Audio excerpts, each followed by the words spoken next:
Handicapper Steve here, handicapping the racing from Ascot Racecourse here on Saturday. It is the 22nd of January 2022. Going to look at the stakes races on the program from Ascot, but before I get on to that, remember to please follow me on Twitter at Horse Racing Kid 5 for more selections for race courses around the world, and I mean around the world.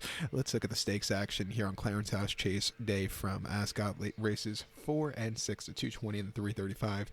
The fourth race at 220, it's the Grade 2 SBK Mares Hurdle. It's a Grade 2 event for Class 1 horses going for a purse of $81,000. Race for 4-year-olds and upwards. We have a field of 6 horses going to the hurdle course. The distance of ground here of 4,700 meters, or the distance of ground of 2 miles and 15/16 over the hurdle course. I'm going to take the one horse, Molly Ali Wishes. I'm going to go 135 in the tri-cash trifecta. 135 tri-cash trifecta. Top selection, one horse, Molly Ali's Wishes. 8-year-old mare by Black Sam Bellamy. Harry Skelton's on this one for Dan Skelton. The horse's most recent appearance came locally on the 20th of November. 2 miles 3/8 in the Grade 2 Coral Hurdle, and the horse finished 5th by 28 lengths and was under the drive and just not excelling. I thought the horse found a little bit too fast ground for her liking, and she just never got into it. Also, she got beat by a lot better horses. Back facing the mares, back to yielding good to soft ground, which I think she absolutely adores. I think she's in a more realistic spot to win. 2 back, the horse ran the 30th of October, Weatherby, yielding ground 2 miles in Class 1 Mares Hurdle, and the horse won by 5.5 lengths. And as the lukewarm 3-1 favorite, again, this horse just kept going, quickened up nicely in the front end, jumped well, an all-around good race there for the horse's first start since the 20th of February. That came at Fontwell, 2 miles 3/8 in the Grade 2 National Spirit Hurdle, and the horse finished 3rd by 6 3/4 lengths, and she just kind of hit the wall. She couldn't keep up with the better horses, the boys there. And then before that at Warwick on heavy ground in mid-February, 2 miles 5/8 in the Mares Hurdle, winning by 19. Again, her run in that day was what got her going, and she just kept going. A very, very good race.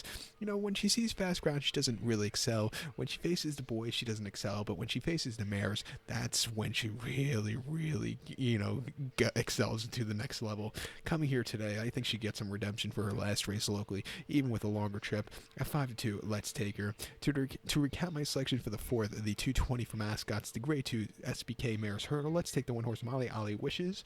Let's go 135 in the tri-cash trifecta. The sixth race, the 335, it is the Grade 1 Clarence House Chase. It's a Grade 1 event for Class 1 horses going for a purse of $202,500. Race for 5-year-olds and upwards. We have a field of 4 horses going the distance of ground of 3,400 meters, or 2 miles and 1/8 over the hurdle course.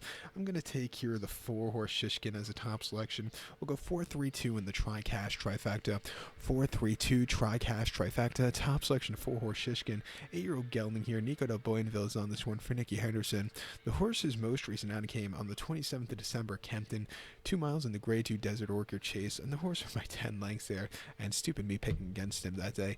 He just kept going. He jumped a terrific race, and he was just a monster that day at 44 cents a dollar. That was a very good run. Coming here to Ascot, not the world's toughest group. Actually, the last race I thought was a little tougher. Coming here today, I think he could really just, improve off of that race.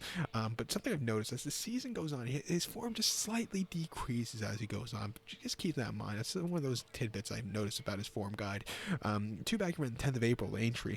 2 miles in the Grade 1 Mohill Novices Chase, and the horse went by 3 1/4 lengths, 13 cents a dollar. He got the job done. Wasn't the flashiest victories, but he got the job done. It was a very good, gritty performance. And then before that, probably one of his best races of life came on the 16th of March last year at Cheltenham. 2 miles in the Grade 1 Arkle Challenge Trophy Novices Chase. He won by 12 that day, and he could have probably won around another 5 times, beating Eldorado Lane home. An all-around great race there. And then before then, Lightning Novices Chase at Doncaster over the 2. He won by 8.5 lengths, and again, he did everything and more. Coming here today, shouldn't be a problem. Can handle the yielding ground.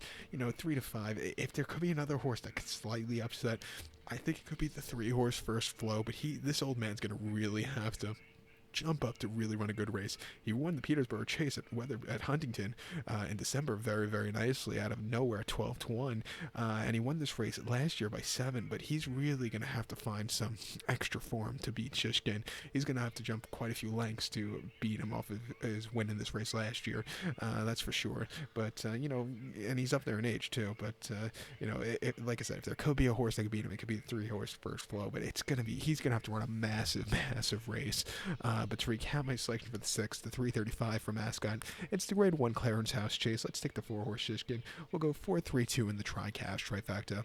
So good luck to all, and please follow me on Twitter at HorseRacingKid5. Good luck, everybody.